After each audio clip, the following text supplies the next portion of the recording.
on 40 acres for one cow. It's just hard to look at it. So I look at it, next slide, please. And so what we do, we look at it on a smaller area in the square yards that it would take to feed one cow for one day. So if there's not enough forage, how many livestock do I need to reduce? If there's more than adequate forage, then can I add livestock? Can I hold over my weaned calves? And therefore add value to those calves. So how do I estimate the area to feed one cow for one day? Next.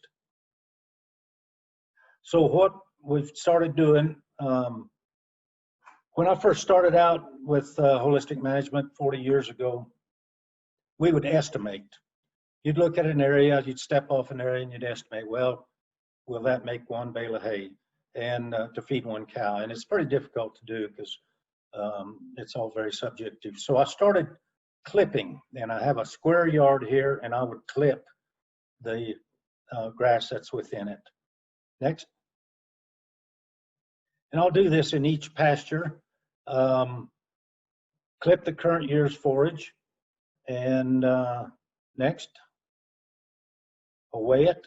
I have a gram scale, and I'll weigh it. Next.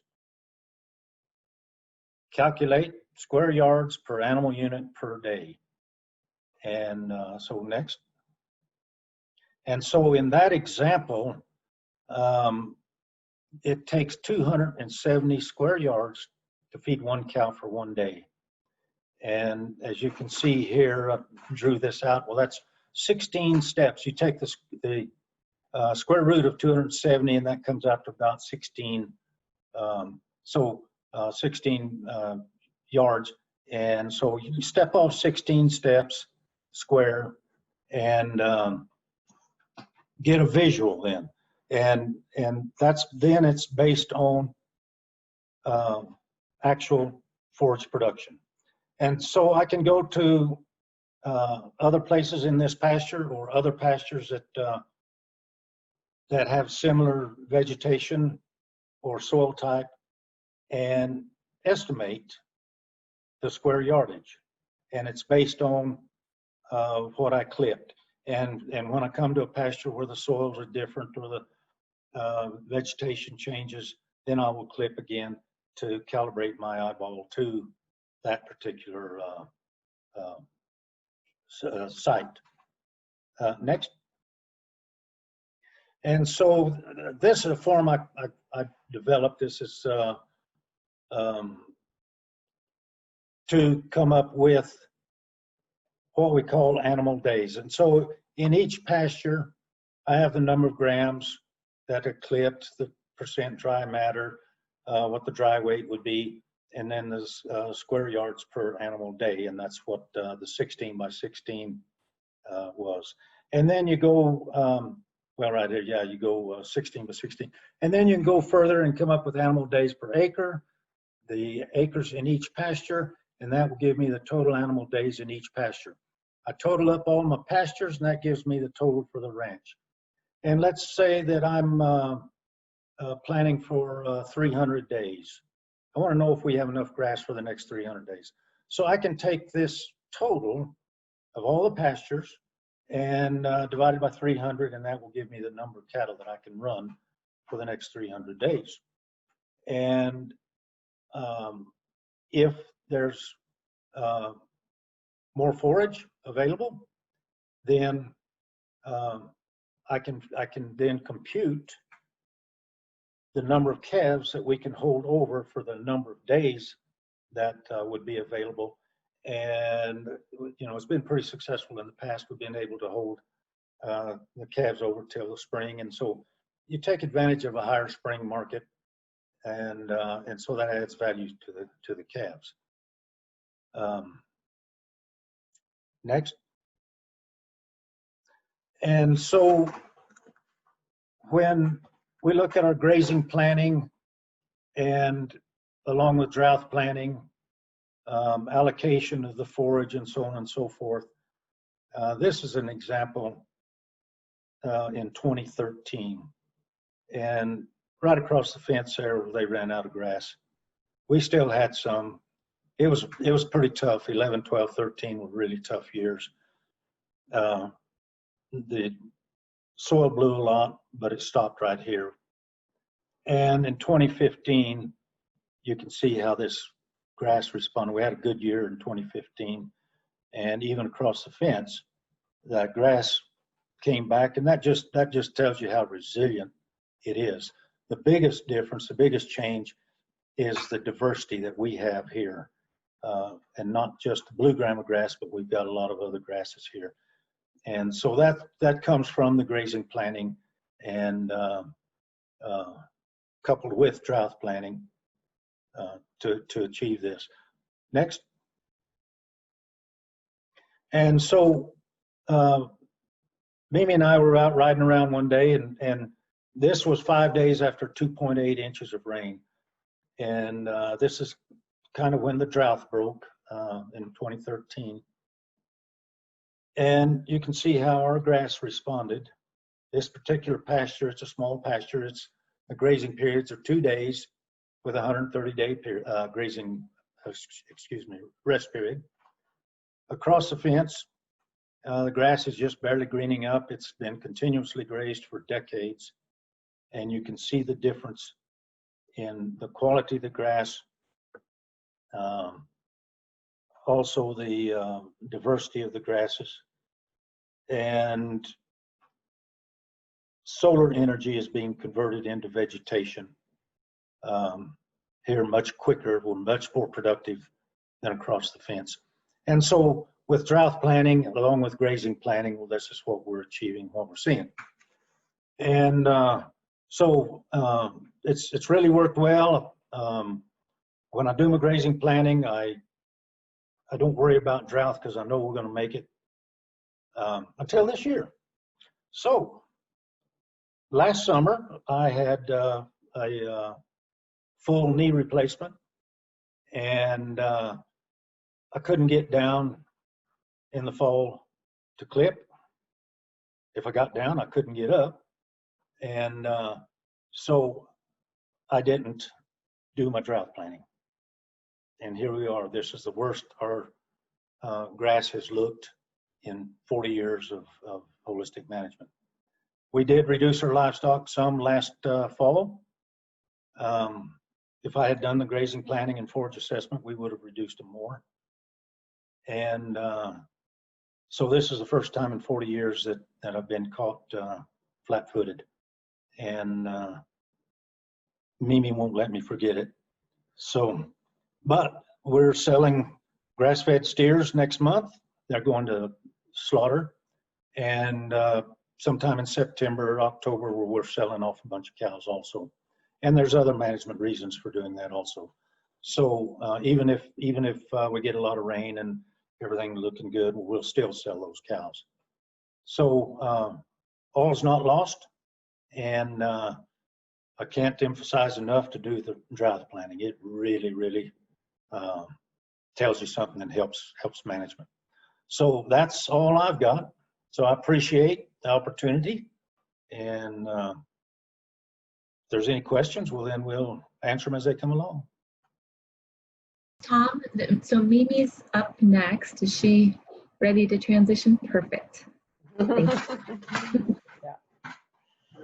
Well, like you mentioned earlier, I'm kind of in charge of the grass-fed beef side of the business, and I do all the marketing and the website and sales, packaging, shipping, so forth. And it's been working really well for us. We basically started, 10 years ago, something like that.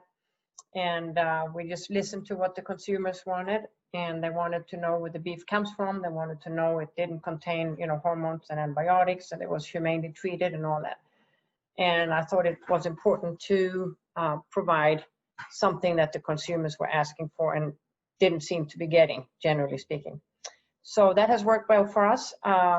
We've had a pretty steady increase from year to year with both retail cuts and custom cut quarter, half, and whole. In January or maybe February of this year, I was completely taken by surprise when my computer turned into a slot machine. and orders were rolling in faster than I could open emails. It was absolutely insane, and it wouldn't stop. I could not finish in the evening. It kept coming in. I was overwhelmed and had to change how I did things. I went on the website and asked people not to order and pay on the website, but contact me and I would put them on a waiting list. I ended up with a 5.5-page waiting list of orders, and it's taken me till just a few weeks ago to finally complete most of those orders. I still have a few to ship. I'm waiting for cooler weather. So it's been an interesting period. We're very lucky that we've had that turn of event, I may say. But on the other hand, it was very difficult to get cattle scheduled with any butcher, and especially for the retail cuts that we sell year round, which have to be USDA inspected. We have one butcher that offer that in Moriarty, and he has been extremely booked up and busy and been trying to squeeze me in where he could, and I always appreciate that. But that has been kind of what has been slowing things down for me is we had the steers, but we could not get them killed. But there too, things are starting to straighten out a little bit. We have a few more USDA processing facilities coming up in New Mexico, which is really very welcome. But all in all, the grass-fed beef business has worked very well for us. We're not pushing it terribly hard. We're trying to combine it with what we are doing. So for example, if either Tom or I go to a location in New Mexico, I send out an email to a large customer group I have an email list for and let them know, hey, we're coming to your town, give me your orders.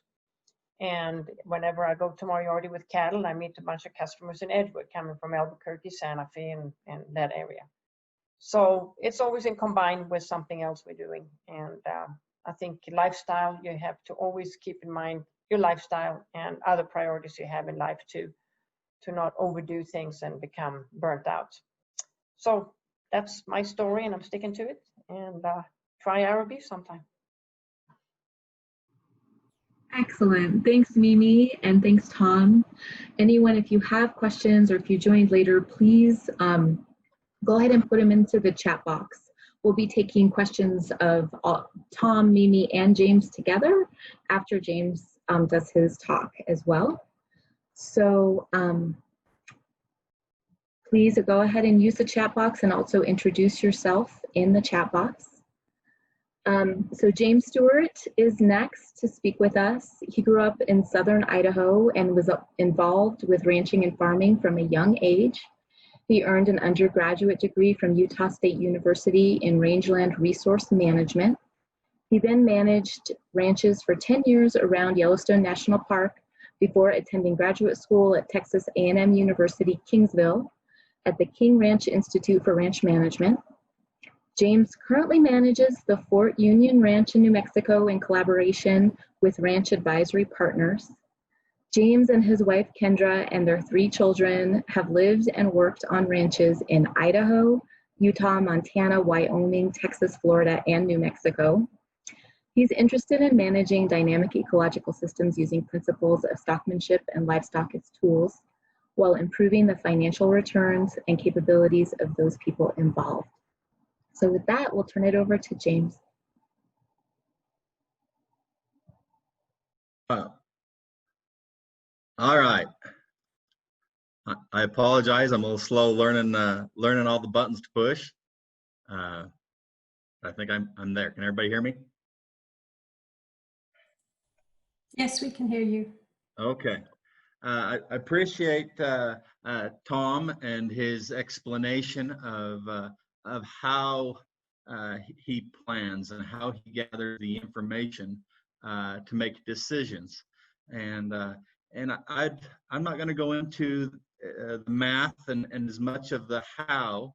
I'm kind of going to talk a little big picture of why we do this and tie it in all together. But before that, I want to tell a quick story. A couple of weeks ago, I briefly looked at buying a new pickup truck, and my truck's got 200,000 miles, and I love it. But I thought, well, maybe we'll look into another one. I looked at a King Ranch Edition, and then I looked at my budget and made a decision that my budget didn't have room for an $84,000 pickup truck. So that decision was made, and so I'm going to build off of this as we talk about drought planning and stocking rate, and I think hopefully that's clear. So knowing your operations numbers is critical to making good decisions. So numbers we need to know, as Tom said, our forage inventory. What do we have out there? Our livestock. What livestock do we have, and how much forage will they eat? And then we also need to know our financial numbers of our operation. What does it cost to run a cow? What's our break even for our calves? And one of my mentors, Stan Beavers, taught me, if you don't use your numbers to make decisions on a ranch, you are managing on a hunch. And so a lot of what this planning is for is so we're not just going by the seat of our pants, but we're making good decisions with numbers that help us do so. So as I talked about the pickup truck and me going to my budget, my family budget, I would like everybody to think about a forage budget. Now, the currency that we're talking about here is animal days, as Tom discussed. And an animal day is the amount of forage needed by a standard animal unit, which I use 1,000-pound animal. So a 1,200-pound cow would be 1.2 animal days, or 1.2 animal units. So the first step of this is estimating our forage inventory and growth. So the forage that we have available, whether it be from last year, the year before, is our forage savings account. Now, right now in this time in our drought, that savings account is getting very low. Now, the forage growth we could look at as a forage deposit into that savings account. So it's what's coming into our account. And also with drought, the income is low. And then the next part of this is calculating how many animal days we need for the animals that we have. So just like that pickup truck that I talked about, we can look at how much we have in our savings for forage. We can estimate what's coming in our income, and then we also have how many animals we have. And so that helps us. We could use spreadsheets or whatever to understand what these numbers are. Some different things to consider. There's different withdrawals that we have. Livestock, we could look at that as our business expense to this forage account. But also, a good friend of mine in Montana says they're covered up in grasshoppers. So that grass, that forage is leaving rapidly. We also, as time with sunshine, we have chemical oxidation where our grass dries up, or fire, for example. So we can look at that as just kind of like taxes. It's going to come out eventually. We don't always know how much, but these are different withdrawals that we have to our forage inventory. Now it's important to look at our inventory several times a year. Here on this operation, we drive to every pasture in May and in October, so spring and fall, and we go through each pasture and we make an estimate of how many animal days per acre there are in that pasture. And then at the end of our drive, we can total those up. And again, we have our kind of our savings account. What's in that forage account right now? Now it's important that we balance this, just like a checkbook, that we balance this forage account. And to do this, we need to keep track of how many days we had, how many cows in that pasture. And so we can actually track what the actual utilization was, and we can balance that out of what we have and what we took and what's left. Now the bottom bullet point is don't play with forage bankruptcy. and a big part of this is there are no bailouts when we do damage to our ecology for our biodiversity and our plant health. So don't push this close. Don't go into debt, and because it will have long-term effects. Another part of this drought planning is how we stock our ranch. The lack of flexibility is costly. And those of us that are cow-calf producers, those tend to be the least flexible. And this is why I say this. While I was in the King Ranch Institute for Ranch Management, we worked on a project in South Texas of a very large corporation. And part of this project, we followed the markets to see what does it cost to sell a cow in drought when everybody else is selling, and to buy back when grass starts growing when everybody else is buying. And we found that you're looking at upwards of $900 to $1,000 per cow. So there is a cost to selling and then buying a cow back. So that's why I say that it's the least flexible. So one method that we can use is trying to decide what's a safe number of cow-calf pairs on an average year, or maybe a little bit below average. How many cows can we have? And then we can look at our forage account and decide, well, how much do I have room for more cows this year, or do I, or can I up the number of pairs, for example? So here's a few options that we look at. One is custom grazing of outside cattle to fill in on good years, where we can bring in some extra income, financial income, but we can also have flexibility of when those cattle can leave, and it doesn't cost us the per cow to sell and buy back. So when I do a contract for grazing, custom grazing, I always have this as a clause that in case of severe drought, rather than ruining some of my forage or my pastures, I'll give them a 30-day or up to 60-day notice that you need to find somewhere else to put your cows in that period. Yearlings give another opportunity. One of the hard part about yearlings is usually we need to make those contracts before our grass is growing. But again, this is another option that's more flexible than cow-calf pairs owned by the ranch. One thing that I've been looking at is usually it's pretty easy to find cattle or dry cows in the winter to graze during the winter. At that point, I know what's in the forage account. I know it grew, and I can make the decision of how much forage I have available through the winter. And I charge a per head, per day cost. So these are some options, and there's many more, but these are a few options that we look at of how to stock our ranch. How do we utilize the forage in our forage account? So the last 3 days, we've got 2 good rainstorms, and so things are starting to look up a little bit. Very grateful for that. But before this week, we've been really struggling with the amount of rain, or the amount of income, forage income that we have going into our account.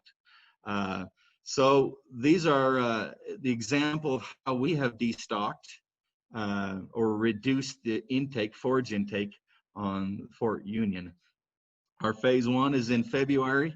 I had to notify, kind of that February is when I usually decide whether or not I can keep those cows through the summer or they leave for the winter. And so this customer has done both with us, but I was able to tell him that I was not gonna be able to keep his cows through the summer. So those cattle shipped in February. Our phase 2 has more to do with some of our grazing practices that I'll touch on later, but we combined some groups of cattle.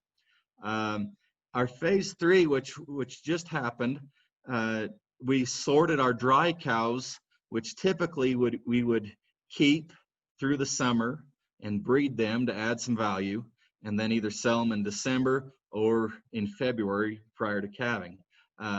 So this year, I was able to run the numbers to look at and see what our forage availability was, and also what it would cost us to sell them now versus keep them later. And we made the decision to sell them in July, the first week of July. So that's those blue bullet points are where we're at right now. If things get drier and we do not get any grass to grow, our next step will start looking at selling less productive cattle. So we've already sold our non-productive. The next step would sell less productive, some of our older cows or those cows with small calves for whatever reason, and sort and cull them. Phase 5 would be selling some replacement heifers. Phase 6 is early weaning, selling those calves, getting those cows off the cow and letting them try to build back up and prepare for next year's breeding. And phase 7, and kind of that bullet point I had before of the high cost to replace her would be to sell those productive cows. So hopefully this year we will start getting some grain and we don't have to continue any of these other phases, but this is kind of our plan and how we implement our decision making. I'll touch very quickly on this, but another part of our drought planning is how to improve our foraging efficiency. So as I talked about earlier, decreasing the number of herds and increasing herd size. And the goal here is to improve our grazing distribution. So we want to use all the grass. We want to make sure that all parts of the pasture is getting bit once, not twice, but just once. And so the different tools we have available would be through some herding and stockmanship, temporary fencing, and the use of animal behavior. What supplements or what can we use to draw cattle to different parts of the pasture that may not get grazing pressure every year. And so the purpose and reason for this is to increase our recovery periods and decrease the time that our plants are exposed to grazing. So in summary, the biggest part of drought planning is knowing our numbers. What are our forage inventories? What's our forage account look like? What are the withdrawals going to happen? And what are the costs that are coming out? How many animals do we need to feed? And then also our decision making of what does it cost to run a cow for a year? And those help us make those decisions. And then balancing our forage budget, constantly looking at our inventory, constantly looking at our usage. And a big part of this is using past years and those numbers to do your planning going forward. So continually looking at this forage budget. These next 2 points go together, is recognizing when our forage shortages are coming, and don't get caught with flat-footed. I like how Tom said that. Adjust in a timely manner. Don't wait till it's too late and we have to sell and we don't have any options of when and where and what we're selling. And the last part before I close is use all this information to make good decisions. Let's not manage our ranches on a hunch or an idea, but let's use the information that we have prepared and move forward with success. So thank you. Thank you, James, and thanks to Tom and Mimi. Now we're moving into our question and answer period. We have about 5-10 minutes or so, and there have been quite a few in the chat box. I think Amy Ganguly will be delivering those questions.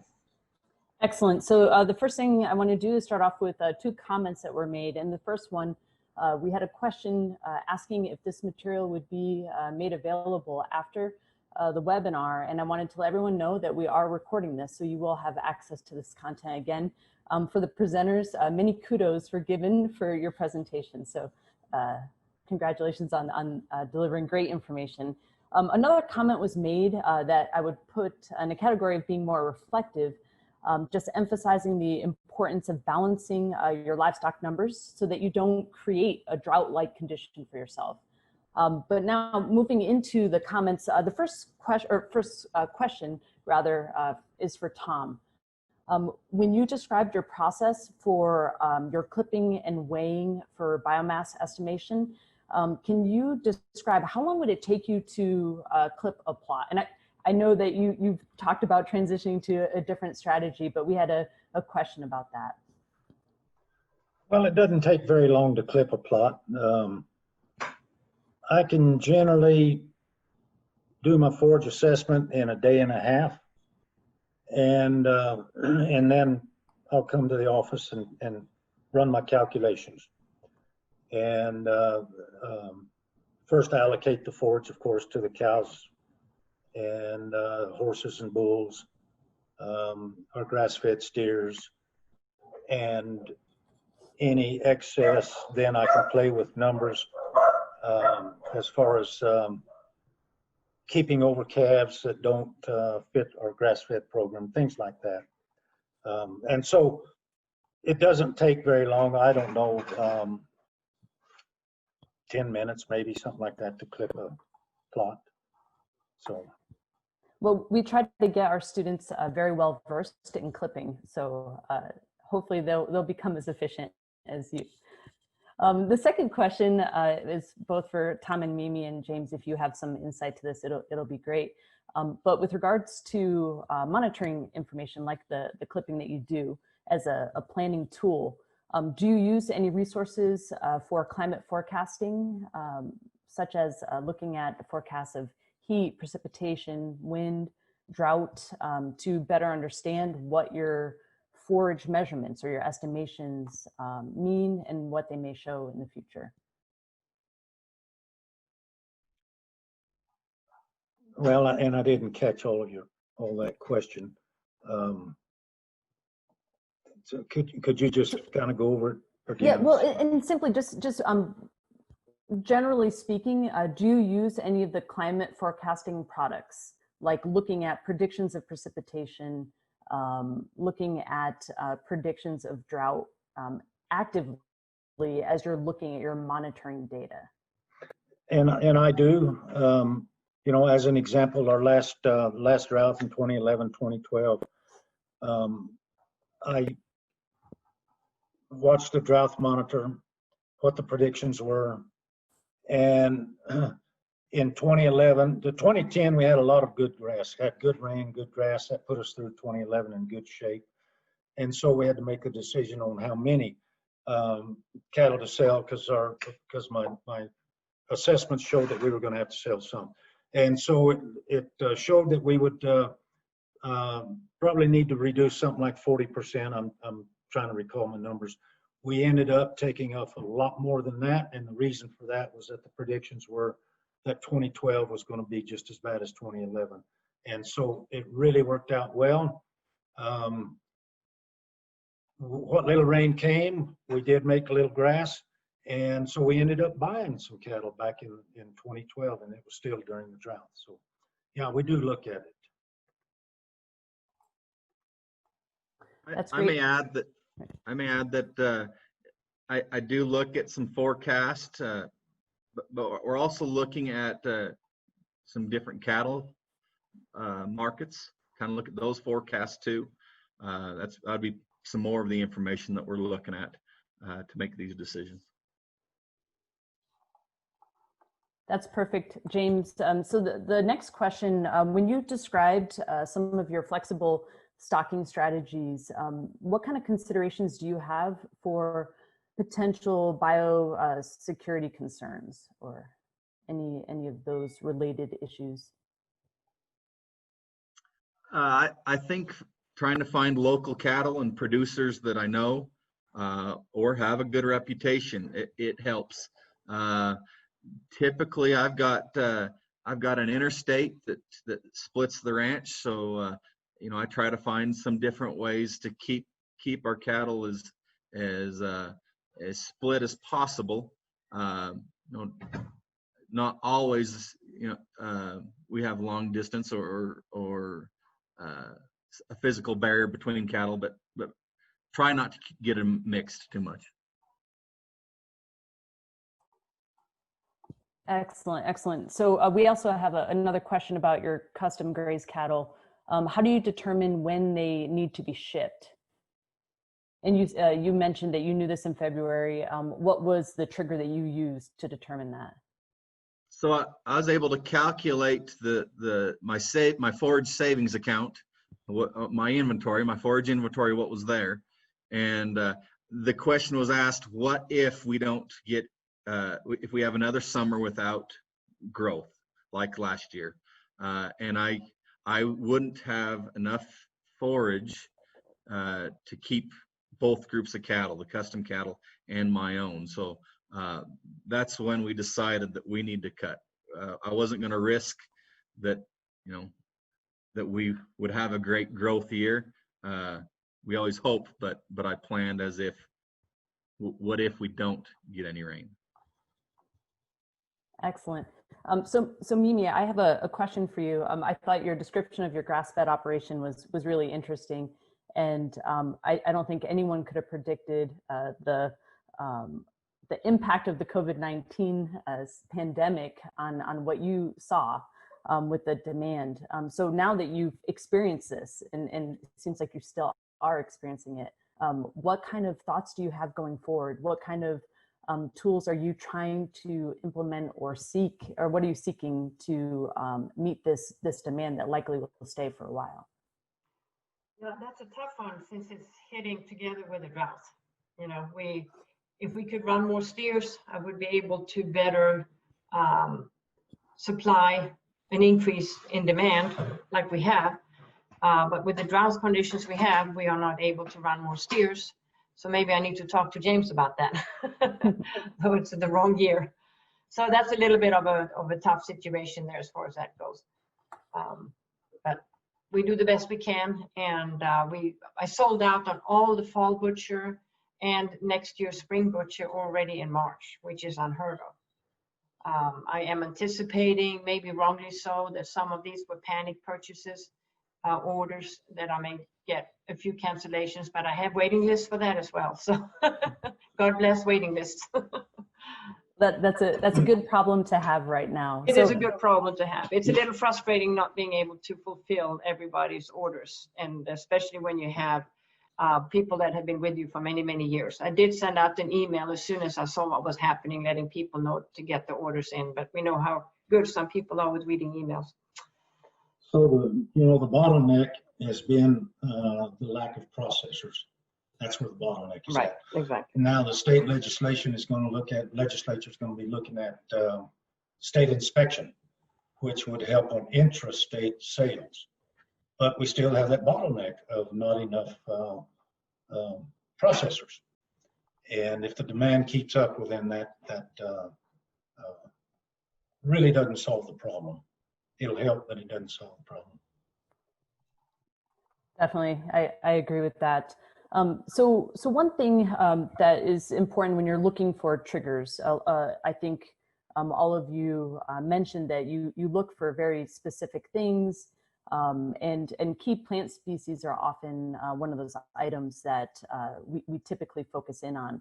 With your visual observations of your properties, and this would be for both properties here, are there certain key species that you are honing in on, and certain attributes of those species that you are looking for? You know, I'm not really looking at key species because I look at the whole instead of just part of the ecosystem. And so I look at everything. And, you know, this is primarily a blue grama country, but there are evidences of western wheat, plains bristlegrass, Arizona cotton top, grasses like that are hiding in the mesquite bushes, and all they need is a chance to come out, and they are coming out. And so I don't focus on managing for any key species, but just for the whole, and just let them all sort themselves out. Great. How about James? I don't have too much to add from what Tom said. We're looking at biodiversity. We're wanting multiple different species growing. One thing that is also our goal is how do we get more cool seasons coming into the country? Are we grazing in a way that can promote, if conditions are right, those cool season species? So that's another dormant season grazing benefit. Bringing those cows on in the winter. So I think we kind of target for what we're looking for, and biodiversity is key.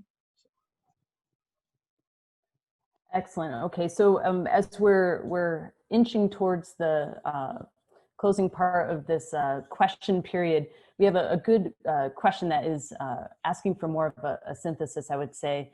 So when you're encouraging producers who typically eyeball it, or how some people would characterize as being caught flat-footed with their cattle, and the need to adapt to drought monitoring or appropriate herd downsizing, how can we better, so how do you market to your peers? How can you better sell the economics of managing a herd in eastern New Mexico given these situations?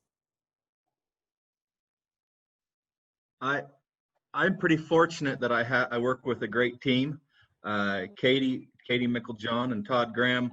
So usually when we're driving through pastures, we're bouncing back and forth with each other of what we're seeing, as far as the eyeballing, as far as the art of estimating what forage is there. So I would encourage, get a network or get a support team that can help you.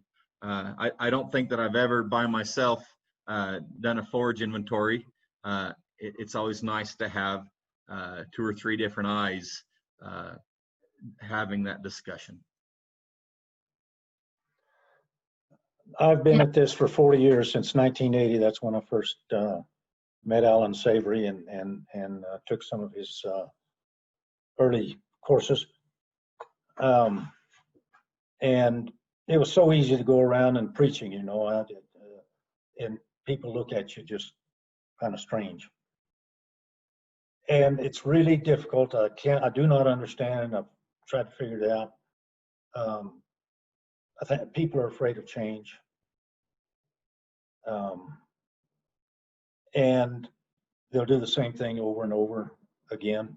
We know people who are feeding hay right now. They fed hay during 2011-12.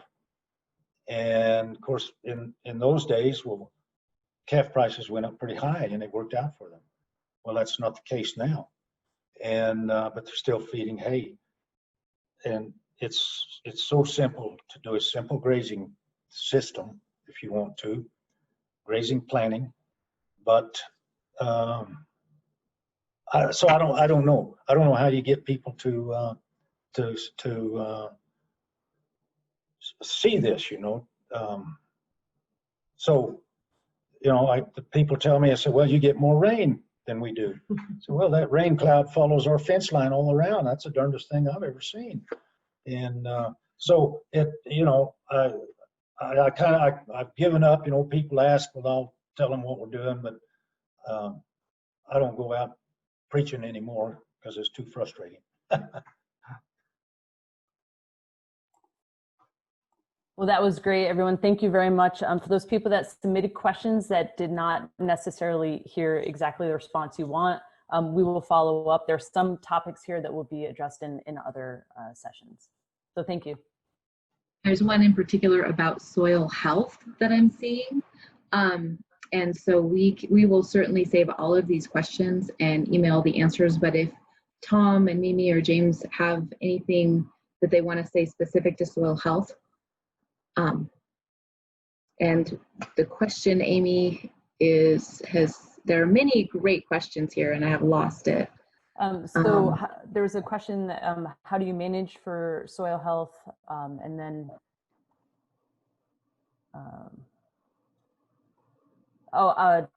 connections between soil health and increased resilience to drought.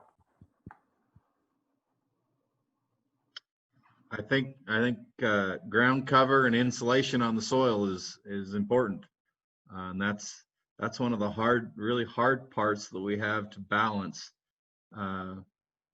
in this forage budget that we're working on. We've got to leave some ground cover, some insulation on the soil. And I agree with James. You know, one of the things that is very important to us is the animal impact and the herd effect of having one herd of cattle. And it's amazing that to see what that hoof action does on the soil, and you start to see litter laying down on the ground, and it's being incorporated into the soil, and so you begin to see your microbes and microorganisms and everything go to work. We've had some work done here by Greg Simons, and Greg has taken quite a number of soil samples. We find that our carbon sequestration, our carbon in our soil is 4 times higher than it is or 4 tons higher than it is where there's continuous grazing. And bare ground has decreased since we began this. Our tanks are drying up. We don't catch the water that we used to. And so I've gotten Kate Ziegler to start monitoring our wells, and we find that our water levels are coming up.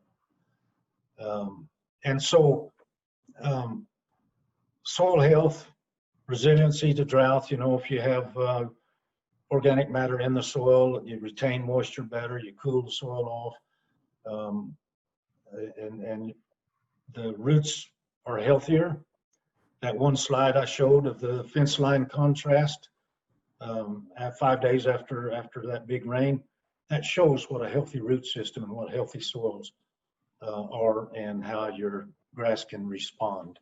And so it all goes hand in hand. I think when we improve the above ground resources, we're also improving the soil, and we don't know it, and but we're starting to monitor it. Excellent, thank you. Excellent questions. We will save all of the questions and type up the answers to those questions and email them to everyone on this call. So you'll have the responses, even if there were questions that we weren't able to get to, we will get those answers to you and share them with you. We went a little over because there was so much interest and so many questions. So now we'll transition to Katie Meiklejohn, and she will introduce the High Plains Grasslands Alliance. Thank you to Tom and Mimi and James. Thanks, Emily. Yeah, and I'll just be quick. Really appreciated both of those presentations and all of the questions. That was really terrific. So the High Plains Grasslands Alliance is a grassroots organization that was launched back in 2011 just by a group of ranches in and around Watrous, and has kind of expanded over time to include that Mora, Wagon Mound region at large. As a group, we really strive to realize a vision of collective stewardship and financial sustainability, and how we can merge those things together.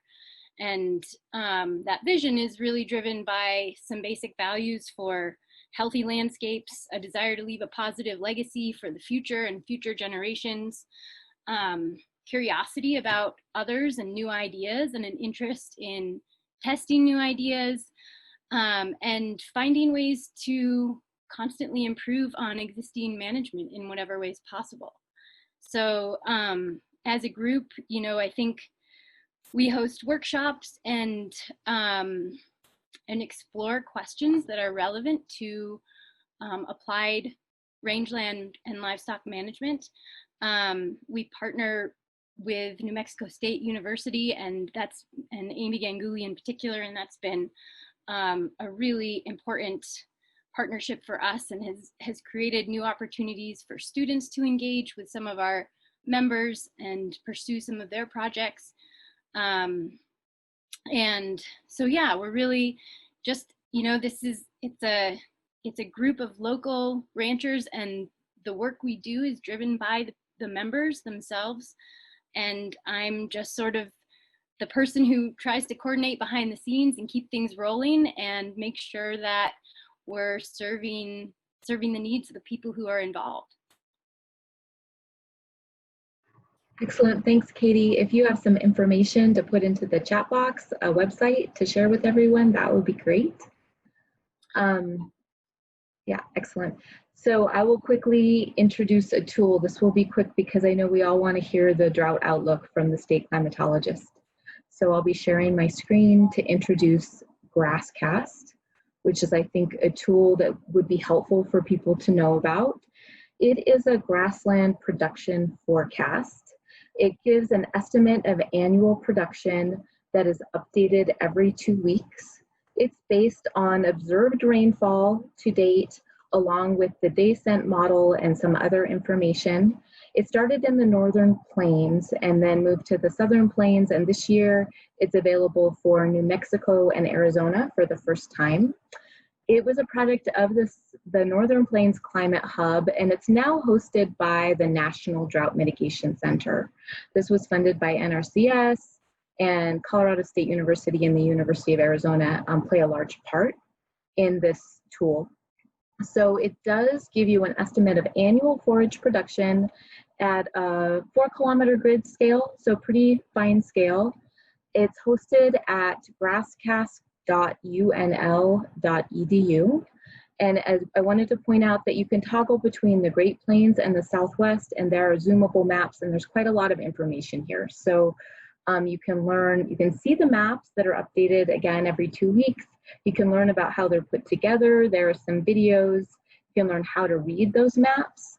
So it's just one tool that I wanted to share, and we will have a much longer webinar to describe everything that goes into it, how it's put together. And this is our current GrassCast map. It was a forecast that was made on July 14th, and it's showing the % change in grassland production as compared with the 38-year average for these locations. And it shows 3 different scenarios. One is if you have above average precipitation, the middle is average precipitation, and the one on the right is below average precipitation. And then you can compare these with some of the Climate Prediction Center maps. So to see if you think it'll be above or below precipitation for where you are. So with that, I'm going to stop sharing this. I think this is a nice transition to hear from Dave DuBois on the monsoon. So Dave DuBois is the state climatologist for New Mexico, and I imagine he'll be sharing his screen and talking to us about ENSO conditions. Excellent. All right, can you all hear me? Yes. All right, let me full screen it and get started. If I end up popping out, it's because of a storm right over me right at this moment. So hopefully my power and internet will stay up. So let me wait for there we go. Okay, so let's look at some of the past. So let's say where do we start off with and where are we today, and then I'll finish up with the outlook. So got a few slides to share. So let's look at the rainfall for the month of July. So this is % of average. So it goes from the red. Let me turn on my little highlighter laser pointer. So where it's red, that's basically no rain has fallen in July. And then as you get toward the brown, yellow, those are in the 30, 40, 50%. Right around 100% of average is right where it's white. Not a lot of white. Most of Arizona and western New Mexico, actually more than like 2/3, are below average. Just a little pocket here in the, more or less the southwest part of the Southern Great Plains, and the Panhandle is above average. So it's been really dry. A few places that haven't really gotten much rain. Let's look at temperatures. So temperatures across the Southwest, Texas, Arizona, Four Corners have been above average pretty much everywhere. And a few little areas here right along the southeast New Mexico, they're averaging more than 7 degrees Fahrenheit above average. And this is for the first 21 days of July. So we've not only have it's dry in a lot of places, it's also hot. We've had a lot of 100-degree days. Let's look at a few. I don't have a lot of time, so I'm just going to pick like 3 little places. I'm going to do a transect north to south, starting on the northeast part of New Mexico, and it's starting out in January. So this is a calendar year 2020. So starting January, where are we right now as of, this is up till yet actually this morning's data. So the smooth brown line, that's the long-term average, the 30-year average, and then that stepwise thing there, that's our actual accumulated precipitation. So this is at Clayton. So for a calendar year, we've got 6.89 inches so far in 2020. That's 1.5 inches below average. And we had just a little more last year, 7.64. So let's go a little further south to Clovis. So a little different picture, but basically it's that we see that really horizontal line there in the green. That's a really dry period.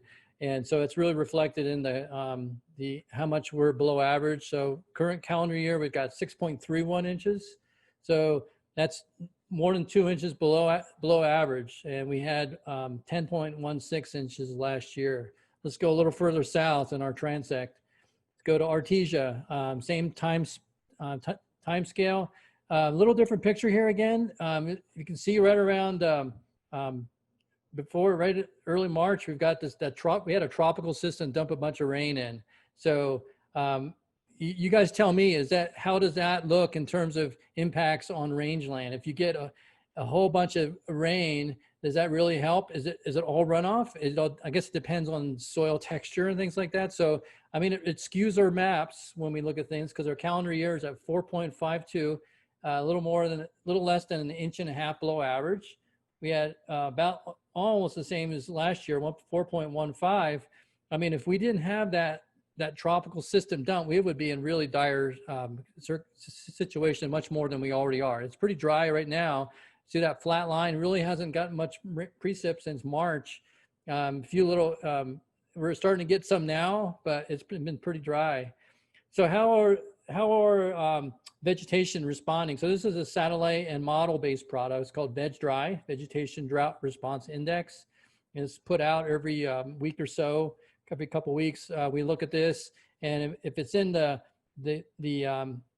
dark red to yellows, those are our drought categories in terms of the stress. So the darker reds, severe drought over in northern Lee County. I mean, but you can see areas, little pockets here and all throughout, and it's mainly focusing on northwest New Mexico and on the far, and basically the third eastern side of the state. There's not a lot of good areas that have been good vegetation. It's like in a mixed. So, and that's kind of a response back from more than a year ago. I think we were looking at precipitation, and it didn't have we had a terrible year last year in a lot of areas in the monsoon.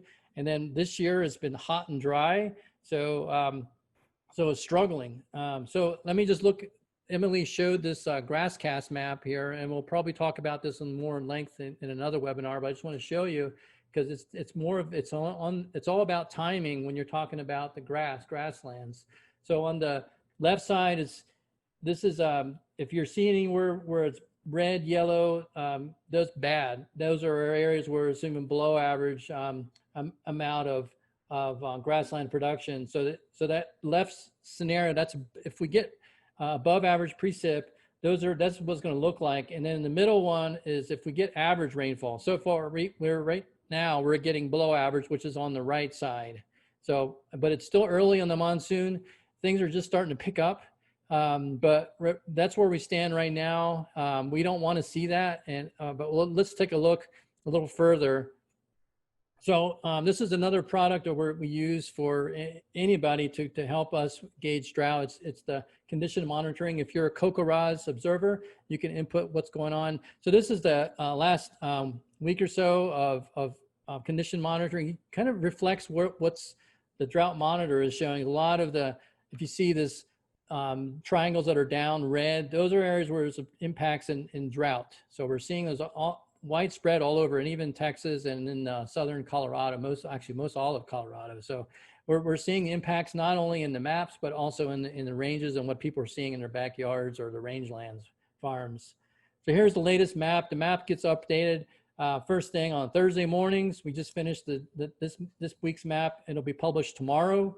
This is where it was last week, areas of D3.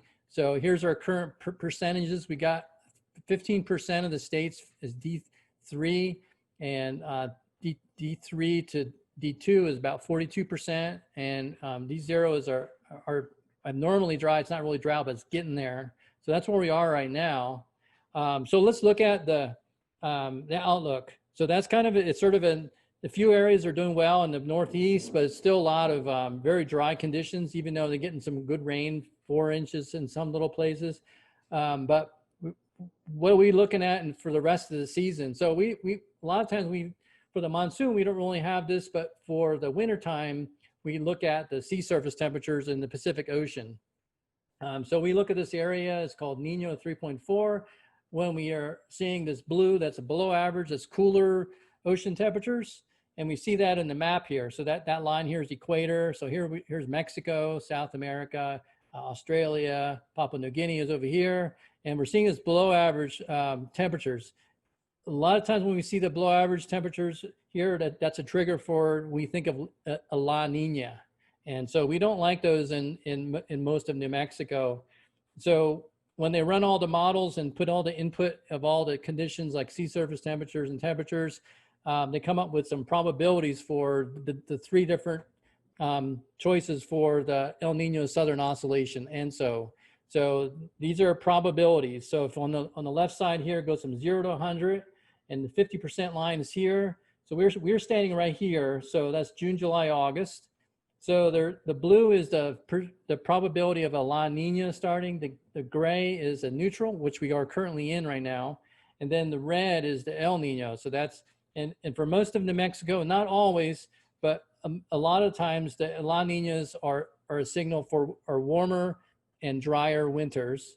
And in many cases, the El Ninos are cooler and wetter. Not always. Every El Nino and La Nina are different, but these are one of the signatures that we see that could happen. So these are the probabilities looking into the wintertime.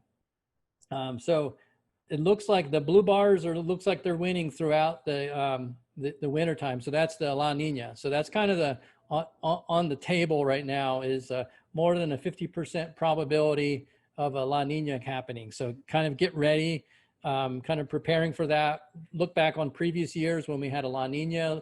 What happened to your area? Think through that in terms of being more resilient, planning ahead. And like we had many speakers talk about already today, it's kind of giving you a several months heads up on it could go this way.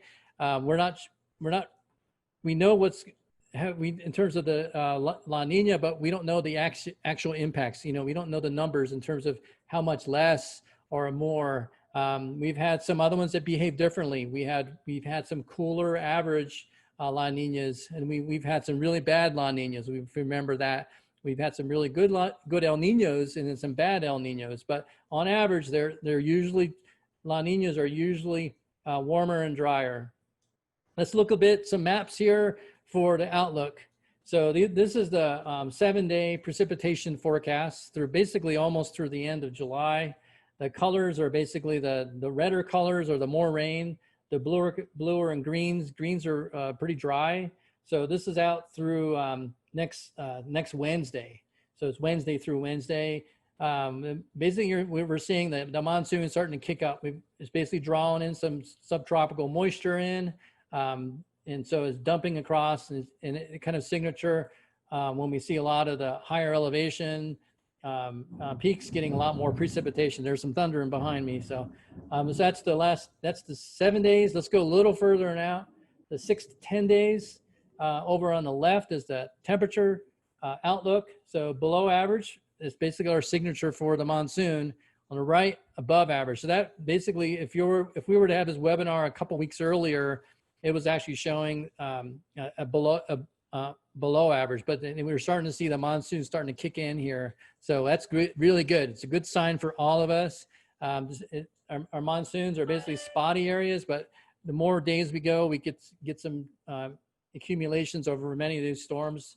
Let's look at the next time frame, 8 to 14 days.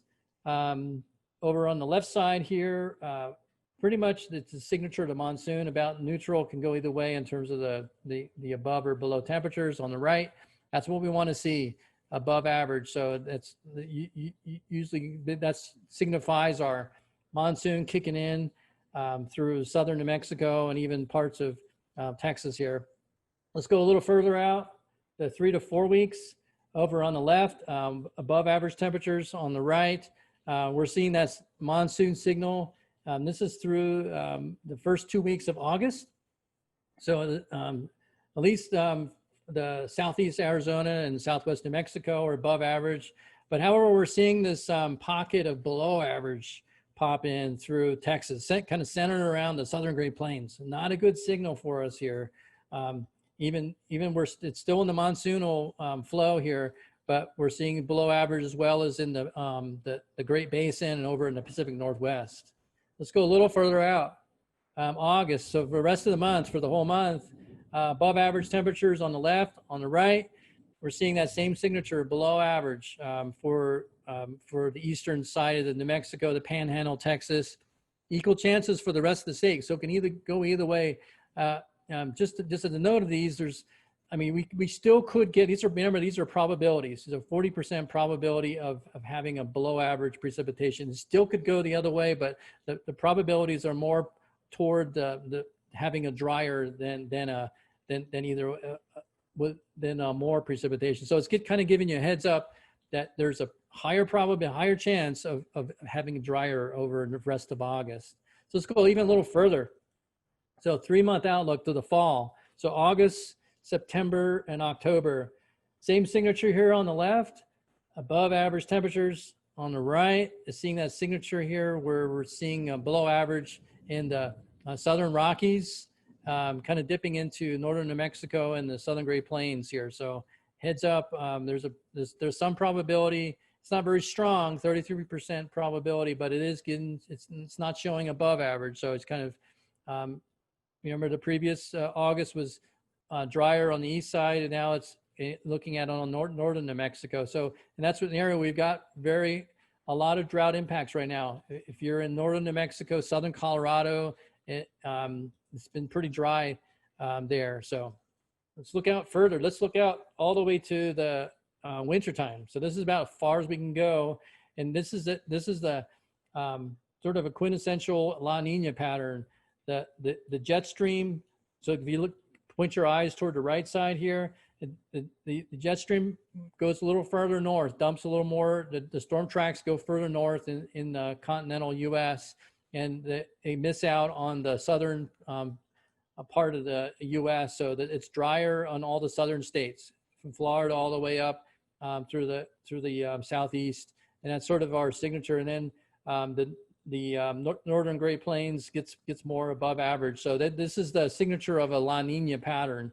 So that's sort of the triggers from that way a few slides ahead of us, that cooler than average Pacific Ocean. That's what's triggering this. It basically tweaks the large scale synoptic patterns where all the big highs and lows go. It moves the jet stream along and it kind of tweaks them upwards and it basically indicates that storms go a little further north in the continental U.S. So it's kind of gives you a heads up. That's where we are right now. And we update these maps once a month, and the El Nino maps are updated twice a month. Once the first of the month gets updated with human interpretations, and then halfway through the month there's just a computer run. So stay tuned. to see what's going to happen in terms of the El Nino or La Nina. Basically, La Nina is on the path of us right now.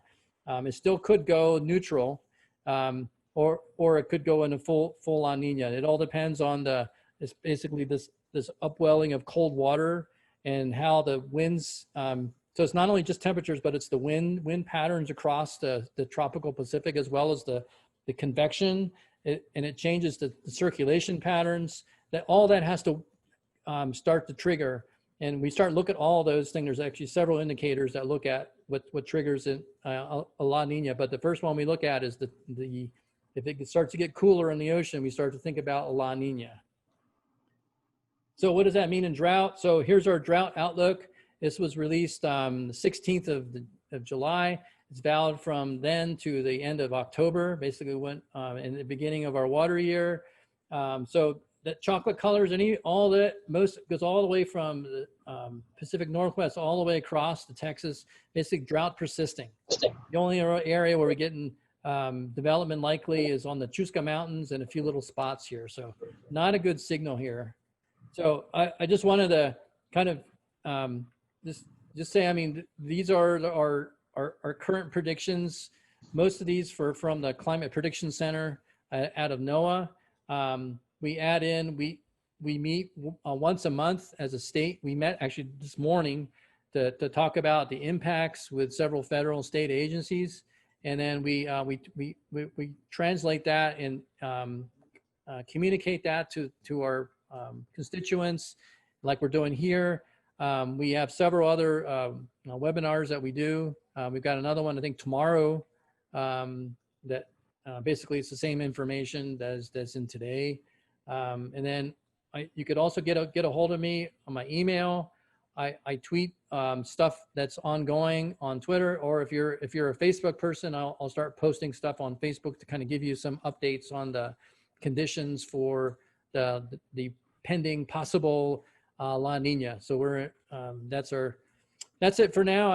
It was a very brief. There's a lot more things that we do in order to gauge drought, but those are some of the indicators and some of the what are we looking at from the climate community, and I think it's time that we start paying attention to that right now, is considering it could be a dry winter, and we've got and that's not only for the range conditions, but this water supplies, because most of New Mexico all the way across, we're a snowmelt based water system for surface water.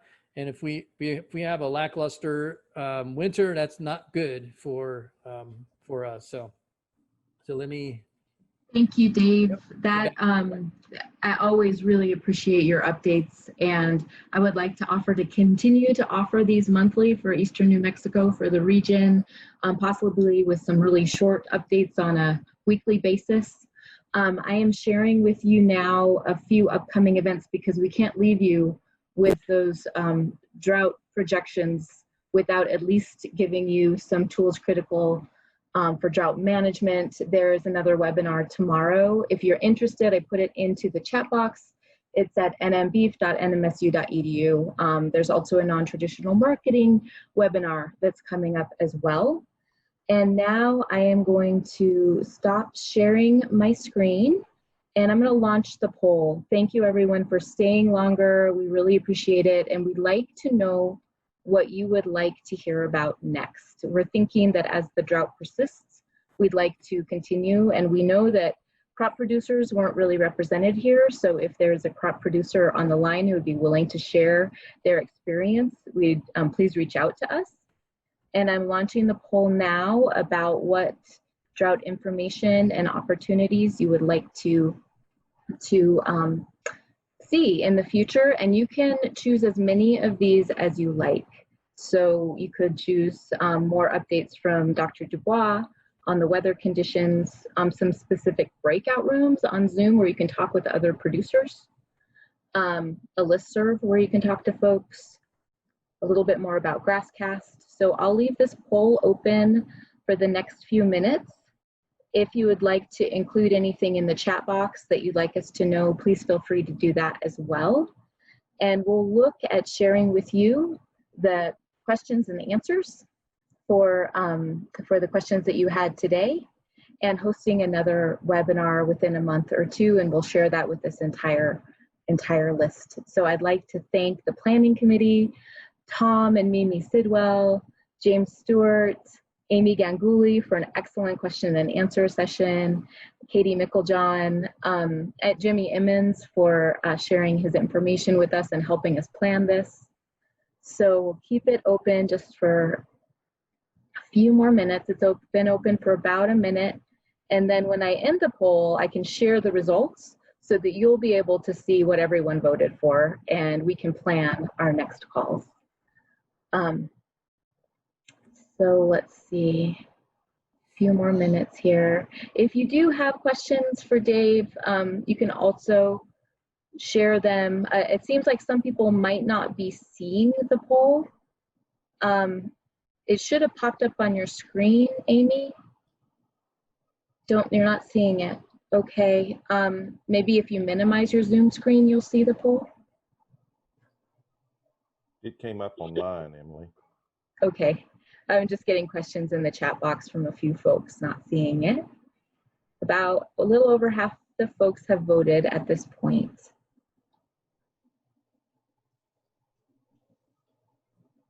Amy, did you end up seeing it?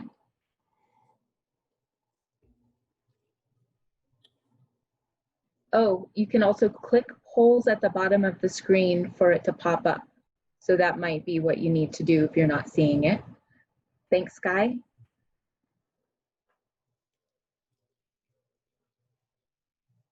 All right, everyone. Again, thank you for staying long on this call. We had some excellent questions and presentations. I'll be ending the polling in about 10 seconds.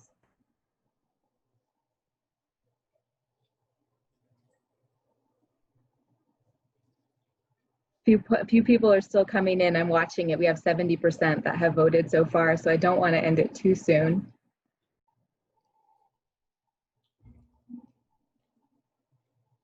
And to those of you that we weren't able to respond directly to your questions, we do have those saved, and we will get back to you on that. If you want to save the chat yourself, you can likely do that. If you go to the chat box, there are 3 dots at the bottom. Click those dots, and there should be an option to save the chat. Okay, I'm going to end the polling now and share the results. It looks like we really want to hear those weather and climate outlooks from Dave. So we'll continue sharing those on a monthly basis. And then drought monitor information is also a high one. Soil health and drought is also interesting to folks. So we'll use this to prioritize what we do. And with that, this concludes our webinar. Thank you so much to the speakers, and we'll see you in a month or so. We'll let you know. Thanks.